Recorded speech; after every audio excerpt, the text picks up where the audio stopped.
लोग ये कहते हैं ना कि इस टीम को बनाते कौन है, बाबर आजम और मोहम्मद रिजवान और सकलैन मुश्ताक और मोहम्मद यूसुफ तो सिर्फ तनख्वाह ले रहे हैं। बज़ाहिर लोगों की ये परसेप्शन है, क्योंकि उनका इतना इनपुट नहीं है। कभी कभी पूछ लेते होंगे। तो जब से उनको फ्री हैंड मिला है बाबर को, और जब से उनकी फॉर्म भी तो आप देखें ना, कितनी जबरदस्त फॉर्म है। लेकिन उनको सब चीजें हमें जहन में रखनी चाहिए कि भारत ने भी प्लानिंग की होगी कि बाबर को कैसे आउट किया जाए, रिजवान को कैसे आउट किया जाए। बहुत सारे फैक्टर्स हैं, लेकिन टीम का एटीट्यूड डिफरेंट हुआ है। After the exit of Misbah ul Haq team का एटीट्यूड जो है वो बदला है, और टीम जारहाना अंदाज में आ रही है। अब देखते हैं कि क्या होता है, वरना इससे पहले आप देखें वेस्ट इंडीज में टेस्ट हार गए, जिम्बाब्वे में क्या हुआ। मतलब पाकिस्तान बिल्कुल टोटली चेंज टीम नजर आई है। उसकी मेन रीजन मैं ये समझता हूँ कि अथॉरिटी टू बाबर आजम के वो फ्रंट से लीड करें, वो अपने शॉट्स खेलें, मतलब शॉट्स से मुराद के टीम सिलेक्शन के हवाले से, तो उसकी वजह से बड़ा फर्क पड़ा। अच्छा सर, और थोड़ा सा मिडिल ऑर्डर पे काफ़ी जो हैं लोग वो कह रहे हैं कि वीक है हमारा, या मिडिल ऑर्डर से काफ़ी खदशा है परफॉर्मेंस का। तो उस पर थोड़ा वेन करेंगे कि आपको कितना ये मतलब इस पे आप हेजिटेंट हैं, या इस पे कैसे देख रहे हैं मिडिल ऑर्डर को हमारे? देखिए, हमारा मिडिल ऑर्डर इनएक्सपीरियंस्ड है। अगर आप देखें, हैदर अली ओपनर हैं, उनको कभी हम मिडिल ऑर्डर में ले आते हैं। वर्ल्ड कप में उन्होंने as an opener, under 19 world cup में वो एज एन ओपनर खेले। फिर उसके बाद उनको ना रोलिंग स्टोन स्टोन बनाया हुआ है, कभी वो होते हैं टीम में, कभी नहीं होते। फिर उसके बाद इफ्तिखार अहमद हैं, जो अगले महीने बकौल उनके 32 साल के होंगे। इफ्तिखार अहमद 2016 से क्रिकेट खेल रहे हैं। T20 मैचेस में उनकी एक निस्फ सेंचुरी, ऑस्ट्रेलिया में उन्होंने थोड़ी अच्छी परफॉर्मेंस दी, लेकिन उनको क्यों खिलाया जा रहा है? अभी तो वो टीम से बाहर थे, और फिर दोबारा टीम में आ गए बगैर कुछ किए हुए। वो डोमेस्टिक में एक्स्ट्रा ऑर्डिनरीली उन्होंने परफॉर्म किया था, जिसकी वजह से टीम में आए, लेकिन फिर वो इतने चले नहीं। फिर आप देखें खुशदिल शाह को भी 2 साल हो गए पाकिस्तानी टीम में आए हुए। उनको भी खिलाते हैं, नहीं खिलाते। अब उन्होंने जब ऑस्ट्रेलिया के खिलाफ लाहौर में उम्दा बैटिंग की, तो फिर लोगों को पता चला कि खुशदिल शाह को हमें खिलाना चाहिए। और आसिफ अली, जिन्होंने गुज़िश्ता T20 वर्ल्ड कप में अफगानिस्तान के खिलाफ मैच जितवाया था, सिर्फ 20 गेंदें खेली थी उन्होंने T20 वर्ल्ड कप में। लेकिन अगर हमारे मिडिल ऑर्डर्स की अगर आप देखें, तो हमारे मिडिल ऑर्डर में कंसिस्टेंसी नहीं है, और रिलायबल भी नहीं है हमारा मिडिल ऑर्डर। तो मुझे लग रहा है, क्योंकि अगर ये तीन जो हैं, जो टॉप के बाबर, रिजवान और फखर, इनके बाद फिर शादाब को सुनने में ये आ रहा है कि शायद बाबर आजम के प्लान में कि उनको और ऊपर बैटिंग कराई जाए। तो भाई वो बॉलिंग ऑलराउंडर हैं, बैटिंग ऑलराउंडर नहीं है। अब वो अपनी तवज्जो बैटिंग पर ज्यादा देने लगे हैं as compared to his bowling. तो मेरे ख्याल में ये सारे फैक्टर्स हैं, और मिडिल ऑर्डर मुझे वल्नरेबल लग रहा है। कहते हैं नवाज ऑलराउंडर है, ठीक है, नवाज मार लेता है, लेकिन मेरी राय में आपकी बैटिंग में डेप्थ नहीं है। आपकी तीन के आउट होने के बाद आपके पास पावर हिटर्स ज्यादा हैं। अगर आप हकीकत की निगाह से देखें, देखें पावर हिटर आपके पास हैदर अली भी पावर हिटिंग करता है, उसके अलावा इफ्तिखार अहमद भी, खुशदिल शाह भी, आसिफ अली भी। तो पावर हिटर ज्यादा है। मुझे मिडिल ऑर्डर में थोड़ा सा खतरा नजर आ रहा है। Thank you sir, thank you so much. बाकी अच्छा जी, फैज़ान साहब, welcome to the space. Faizan, थोड़ा सा वेन करेंगे पाकिस्तान की जो रीसेंट परफॉर्मेंस थी against Netherlands. Two close calls हुई थी उसमें, तो what are you expecting tomorrow as far as India के साथ? Do you expect a tough contest, या कैसा कॉन्टेस्ट आप एक्सपेक्ट कर रहे हैं? यार, पाकिस्तान इंडिया कॉन्टेस्ट हमेशा अच्छा कॉन्टेस्ट होता है। और देखो, तो पिछले मैच की जो रिजल्ट होते हैं या इम्पैक्ट होता है या जो कुछ होता है, वो अगले मैच पर असरअंदाज नहीं होना चाहिए, और होता भी नहीं है। हर मैच एक नया मैच होता है, और उस मैच के हिसाब से उसमें कारकर्दगी होती है। I expect a very good contest between two teams. और एक अच्छी बात पाकिस्तान इंडिया कॉन्टेस्ट की इस बार यह है कि माजी में हमेशा पाकिस्तान इंडिया कॉन्टेस्ट ये होता था कि it is it is encounter between Pakistan bowling versus India batting. अब वो सूरत हाल नहीं रही। दोनों की बैटिंग भी अच्छी है और दोनों की बॉलिंग भी अच्छी है, और इत्तेफाकी बात है कि दोनों टीमें इस वक्त अपने जो मेन बॉलिंग के हथियार है उससे महरूम है। तो दोनों के इस वक्त मसाइल भी एक जैसे हैं। तो आई बिलीव कि एक अच्छा मुकाबला होगा पाकिस्तान और इंडिया में। अच्छा, तो फैज़ान, ये मिर्ज़ा साहब ने मेंशन किया शाहीन आफरीदी की absence. I mean obviously we all know it's a setback. Hasnain से लिंक करें उसको, कैसी रिप्लेसमेंट साबित होगा आपके पॉइंट ऑफ व्यू से? यार देखो, शाहीन ऑफ कोर्स बड़ा प्लेयर है, और हसनैन यंगस्टर है। तो शाहीन की कमी को पूरी तरह तो खैर मैं नहीं कह सकता कि हसनैन मुकम्मल कर पाएंगे। कमी पेशी रहेगी और शाहीन एक बड़ा प्लेयर ऑफ कोर्स है, और हमें जो कमी महसूस होगी वो एक लेफ्ट हैंडर की जरूर रहेगी कि उससे हम इंडिया के टॉप ऑर्डर को परेशान कर सकते थे। बट अगेन यार, अब मैच शुरू होने जा रहा है, तो आई बिलीव के let's back up the team यार and hope for the best. ठीक है, थैंक यू फैज़ान, आपके पास अभी हम दोबारा आते हैं। अच्छा, अस्सलाम वालेकुम रोहा, वेलकम टू द स्पेस। आप ज़रा मुझे थोड़ा सा रेट करें बाबर आजम को as a skipper in your opinion. जी वालेकुम अस्सलाम and hello to everyone listening.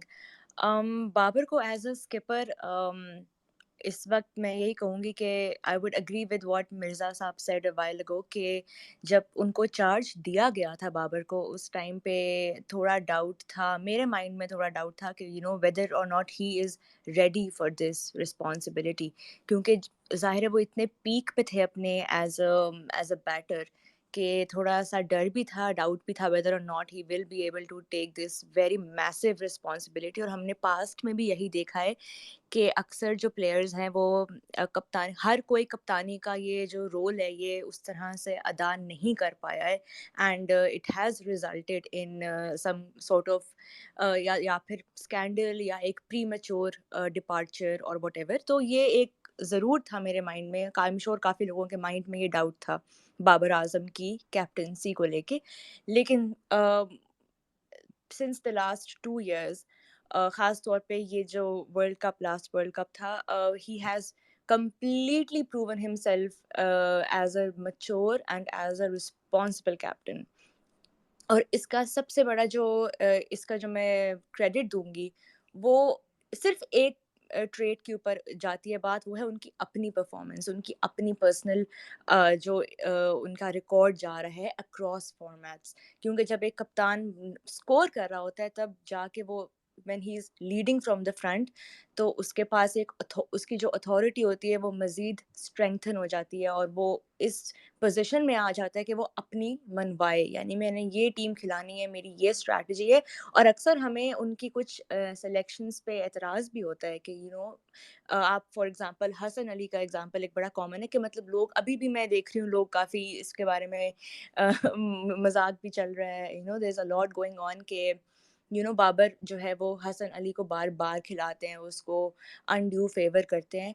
ये सारी चीज़ें आप कर सकते हो when you are a player of his caliber and when you are consistently proving yourself over and over again.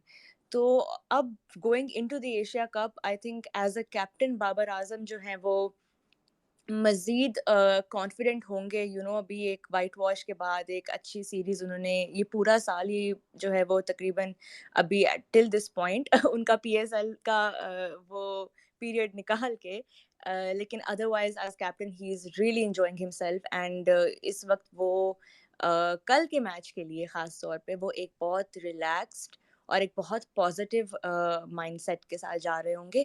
अगर आप लोग वो क्लिप्स देखें जो अभी रिसेंट अभी हमें देखने को मिल रही हैं, जब when he met some of the Indian players, ये जो दुबई में, तो आप वो क्लिप्स देख के अगर आप नोटिस करें बाबर आजम की body language and how confident he is looking, सामने चाहे चाहे कोहली हो चाहे शर्मा हो, the way he is standing, even the way he is presenting himself, वो बहुत कॉन्फिडेंट और बहुत काम नज़र आ रहे हैं, और ये एक बहुत बहुत पॉजिटिव साइन है पाकिस्तान के लिए अहेड ऑफ टुमारोज मैच। अच्छा जी, बिल्कुल, अभी उनकी रिसेंट स्टेटमेंट भी थी कि हम एक वन मैन स्क्वाड नहीं है। सो अच्छा Rohab, recently in the Netherlands you must have seen Naseem शाह's recent performance. तो हाउ वुड यू उसको कैसे प्लेस करेंगे आप in tomorrow's match? Like what do you think? It was a comparatively and obviously weaker batting order compared to India, तो ठीक है वहाँ चल गए, या do you expect some fireworks from Naseem as well tomorrow? नहीं, definitely I expect, everyone aspects fireworks from Naseem Shah, क्योंकि उन्होंने उनका जो अभी डेब्यू हुआ है in the white ball format, ये कोई आम डेब्यू नहीं था, it was a record debut, it was a dream debut. 3 match में उन्होंने 10 विकेटें ली हैं, जो कि किसी मतलब पाकिस्तान की हिस्ट्री में किसी बॉलर ने अपने डेब्यू सीरीज में ये नहीं किया। तो आई थिंक ये जो उनका स्टार्ट उनको मिला है, ये इससे ज़्यादा आइडियल नहीं हो सकता। एंड आई डोंट थिंक कि मतलब ये एक वीकर टीम के अगेंस्ट था तो इस वजह से हम कहें कि नहीं उन्होंने काफ़ी अच्छा, आई थिंक ये हम he has been in the team for a while. Red ball में उन्होंने बहुत अपने आप को बार बार प्रूव किया एंड वी हैव सीन उनका रेड बॉल डेब्यू भी सबको याद है। तो आई थिंक ये एक बड़ा एक्साइटिंग टाइम है as a Pakistan cricket fan, जब एक नया फास्ट बॉलर जो है वो उरूज पे, बल्कि उरूज भी नहीं मैं कहूँगी, एक आई don't know the Urdu word for it, but उसका एक एक डॉन हो रहा होता है, you know, like when he is on the rise. ये एक बहुत एक्साइटिंग टाइम है for a Pakistan cricket fan, और आई थिंक यही हमारे लिए ट्रम्प कार्ड हो सकता है इन दिस एशिया कप, कि वो जो एक सरप्राइज एलिमेंट है। आप अगर देखें पाकिस्तान जब भी कोई बड़ा टूर्नामेंट जीता है, या अगर हम टॉप एंड तक गए हैं टूर्नामेंट्स के, तो हमेशा वो बॉलर्स जो ज़रा एक न्यू एंट्री होती है ना, जो एक अनएक्सपेक्टेड इंक्लूजन होती है, या कोई अनसीन अनफेमिलियर बॉलर होता है, चाहे वो मोहम्मद आमिर हो 2009 में वर्ल्ड कप में, चाहे वो हसन अली हो in the Champions Trophy. We have seen के बड़े टूर्नामेंट्स में it is always the new bowlers, the unfamiliar bowlers, जिनके खिलाफ टीम्स इतना प्रिपेयर्ड नहीं होती हैं, जो थोड़ा आउट ऑफ सिलेबस आते हैं,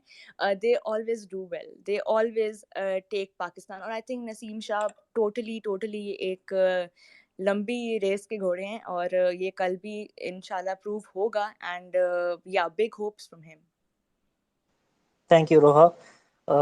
अच्छा अब्दुल रऊफ साहब, आपसे मैं पूछना चाहूँगा, अपने you've been in the middle of it all, तो अपने एक्सपीरियंस से ज़रा बताएं हमें कि pressure of an international match, हमने हर किसी से सुना है India Pakistan encounter is a pressure match, ठीक है, but for the player who is in the middle of it, ज़रा उसको डिस्क्राइब करेंगे थोड़ा कैसा होता है इतने सारे चीयरिंग क्राउड के आगे? कुछ बताएं अपने एक्सपीरियंस से please. Thank you very much for inviting me, and Assalamu alaikum to all. Definite एक जो इंडियन पाकिस्तान गेम होती है काफ़ी प्रेशर गेम होती है, और ये काफ़ी हाई इंटेंसिटी मैच होता है, और मेरा ख्याल है कि because from quite a while there is no bilateral series going on between Pakistan and India, so that's why the intensity increases in that matches whenever they face each other. तो मेरा ख्याल है कि एज ए प्लेयर तो जो pressure है वो build होना शुरू हो जाता है right from your home, when your parents used to say don't lose from India, and when you board at the plane people said don't lose from India, and when you enter the hotel everyone used to expect that don't lose from India। तो ये चीज़ें तो फिर it's the part of the game, और जो player होता है उनका ये कोशिश होती है कि वो इस प्रेशर को किसी तरीके से हैंडल करें और इसको डाइजेस्ट करें, तभी इंटरनेशनल लेवल पर आप सक्सेसफुल होते हैं। जो मेरा पर्सनल एक्सपीरियंस है पाकिस्तान और इंडिया मैच का, क्योंकि 2008 में जो एशिया कप हुआ था पाकिस्तान में, I was a part of Pakistan team in this match as a leading fast bowler. So मुझे याद है कि मैं I was not able to sleep at the night, और सुबह कोई 5 बजे मुझे नींद आई थी, और hardly I could manage to sleep for 2 hours, और उसके बाद मैं जाग गया था। तो उसके बाद प्रिपरेशन की मैच की, तो मेरा ख्याल है कि एक टफ कॉन्टेस्ट होता पाकिस्तान और इंडिया का, और इसमें जब तक आप अपनी बॉल डिलीवर ना करें या जाकर अंदर पिच पर आप बैटिंग ना करें या बॉलिंग ना करें, तो उस वक्त तक प्रेशर आपके अंदर रहता है।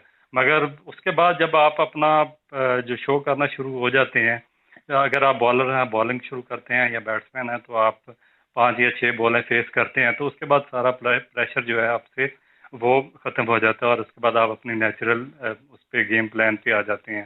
तो मेरा ख्याल है कि एक ये टफ टास्क है प्लेयर्स के लिए, और जो भी प्लेयर इसको अच्छे तरीके से हैंडल करने में कामयाब होता है इस प्रेशर को, वही end of the day successful रहता है।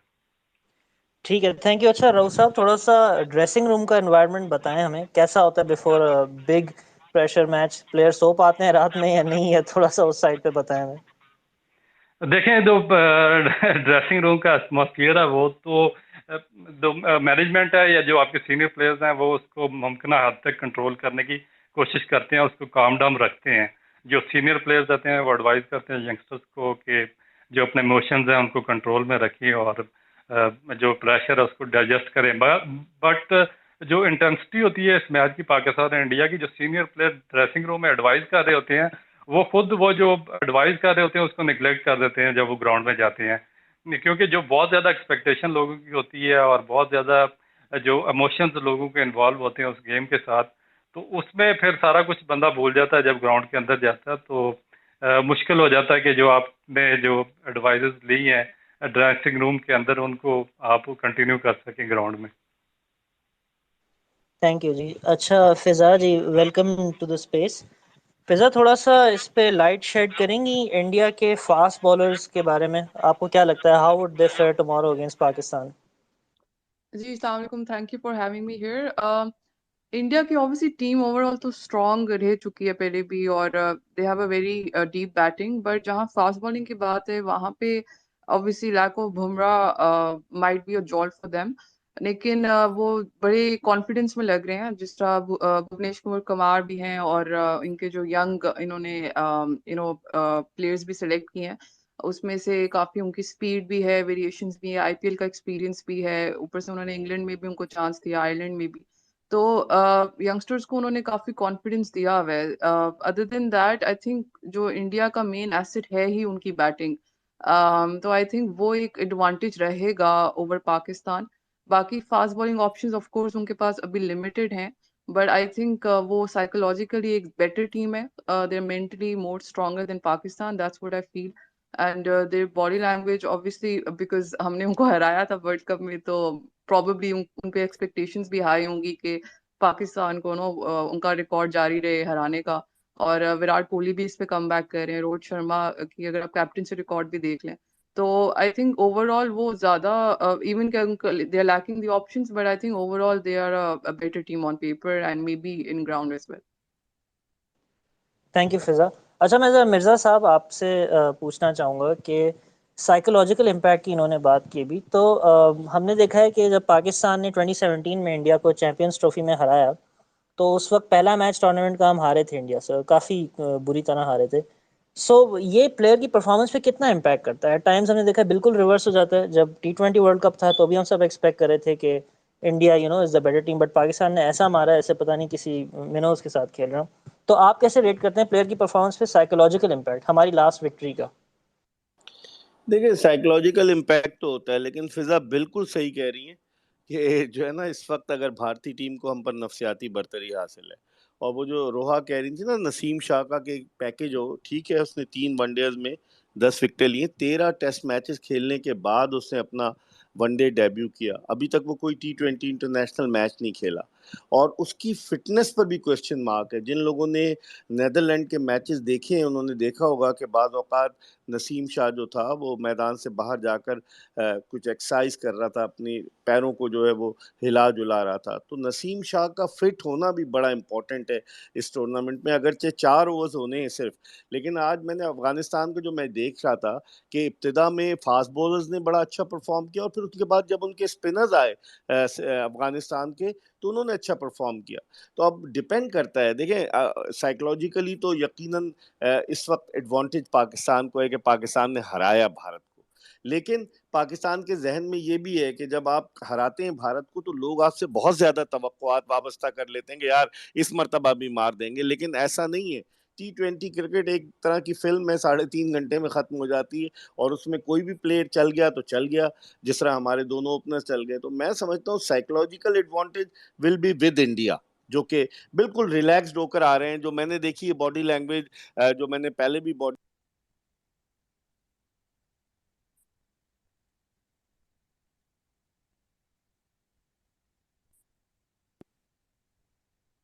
सितारा परेरा था, उसने सरफराज का कैच जो ड्रॉप कर दिया था, वो जो था ना, उसने बस वहीं से पाकिस्तान का और वो हो गया। लेकिन मैं समझता हूँ कि नफसियाती अगर दोनों टीमों का देखें तो भारतीय ज्यादा मेंटली स्ट्रांग है एज कम्पेयर टू पाकिस्तान।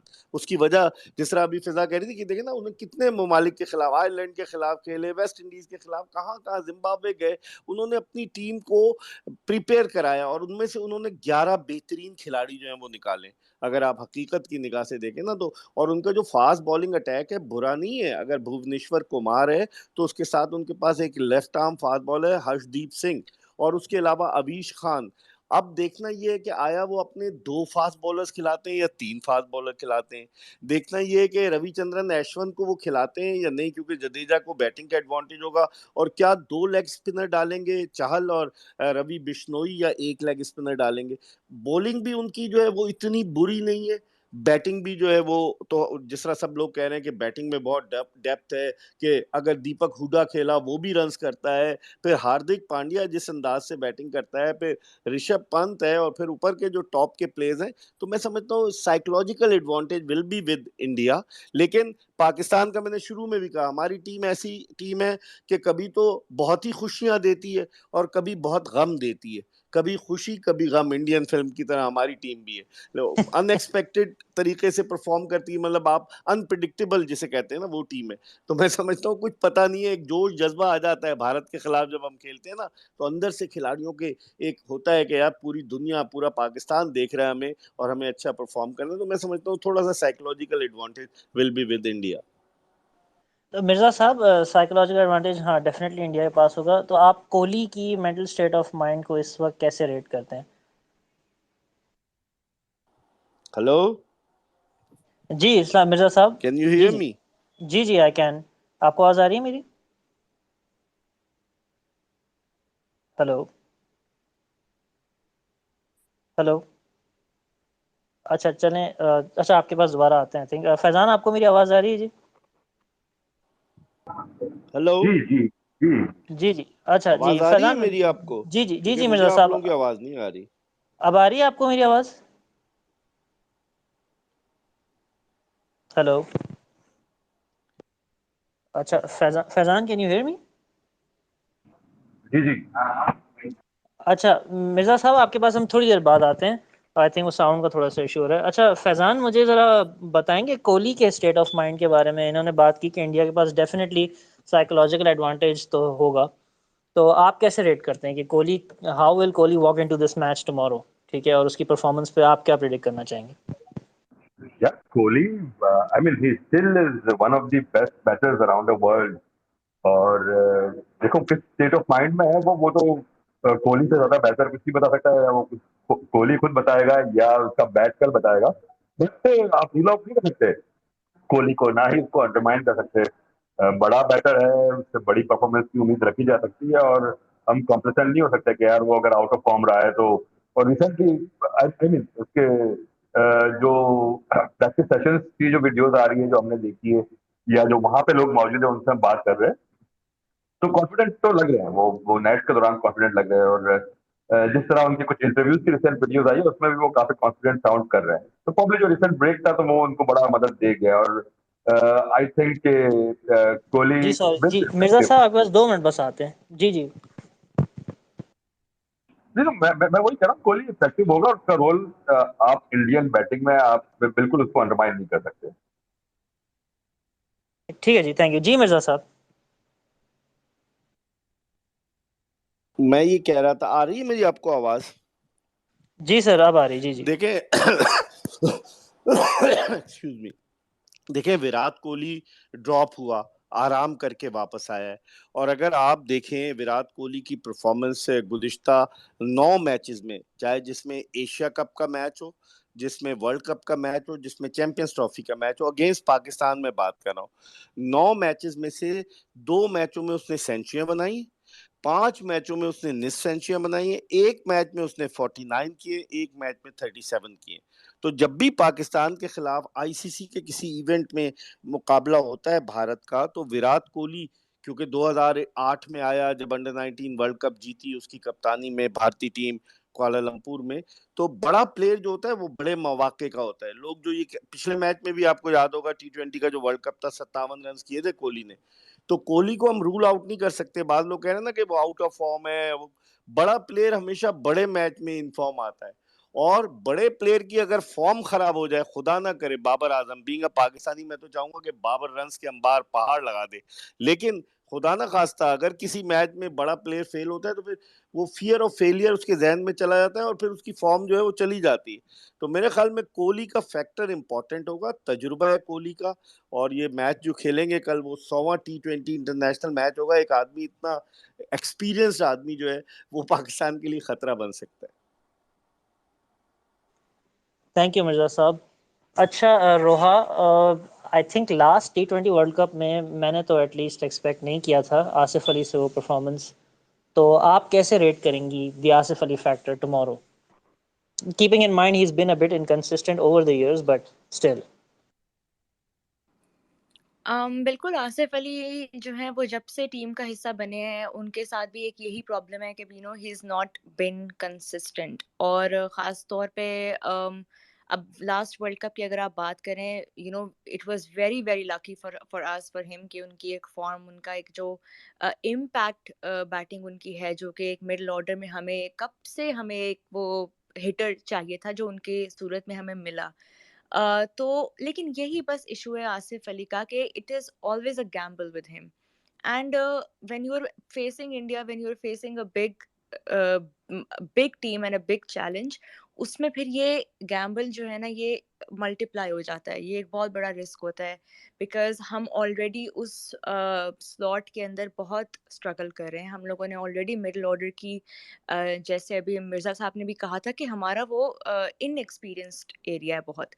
तो I don't know, I mean I hope कि अगर वो कल खेलते हैं, he if he is part of the 11, तो वो उनकी वो फॉर्म वापस आए और वो कंसिस्टेंटली पूरे टूर्नामेंट के अंदर हमें एक हिटर के तौर पे नजर आए।